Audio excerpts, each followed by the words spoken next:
வேற வழி இல்ல. ஜல்லிக்கட்டு போராட்டத்தை தடை செஞ்ச மாதிரி அதை தடை செஞ்சது அதை நீர் உடைச்சு நொறுக்கின மாதிரி இதை நொறுக்கணுன்ட்டு என் ஊர்ல கல்ல இருக்கணும் சொந்தக்காரன் புறம் பிடிச்சிட்டு போயிட்டான். போலீஸ் ஸ்டேஷனே இருக்காதுன்ட்டு.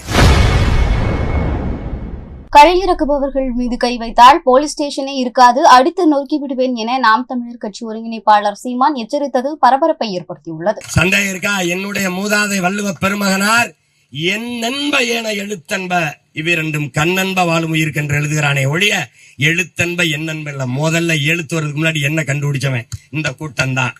அந்த நிலத்தில் வாழ்ந்தவன், ஆடு மாடுகளை மேய்த்தவன் ஆயன் கோன். அந்த நிலத்தில் தான் தலைவன் தலைவி உருவானால். அந்த தலைவன் கையிலே ஒரு கோலை கொடுத்தான். அவன் கோன், அவன் அரசன். அது தெரியாம நாங்க இன்னும் யாதவன் போட்டுக்கிட்டு இருக்கோம். கோனார் நான், அரசன் நான், கோன் இரண்டாவது தாய்க்குடி. கீழே இறங்கின நிலமும் இந்த மாதிரி வயல் சார்ந்த இடமும் அங்க வந்த மருத மரம் அதிகமா இருந்தது. அதனால அந்த நிலத்துக்கு பேர் மருதத்திணைன்னு வச்சான். அங்கதான் வேளாண்மை செய்து வாழ தொடங்கணும். இதனால உங்களுக்கு விளங்க, நாங்க ஒண்ணு புதுசா இல்ல. அன்றிலிருந்து இது என்னோட இணைந்து இருக்குது. இந்த பனை, இந்த ஆடு மாடு வளர்த்தல், வேளாண்மை செய்தல் எல்லாம் ஏதோ புதுசா நான் செய்யறேன்னு. திராவிட இந்த திருட இருக்கிற வர கல்லு மதுவாதான் இருக்கும்.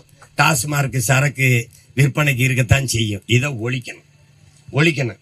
வேற வழி இல்ல. ஜல்லிக்கட்டு போராட்டத்தை தடை செஞ்ச மாதிரி அதை தடை செஞ்சது அதை நீர் உடைச்சு நொறுக்கின மாதிரி இதை நொறுக்கணுன்ட்டு என் ஊர்ல கல்ல இருக்கணும் சொந்தக்காரன் புறம் பிடிச்சிட்டு போயிட்டான். போலீஸ் ஸ்டேஷனே இருக்காதுன்ட்டு தகர்த்தெறிஞ்சிடும் பாத்துக்கிட்டேன்.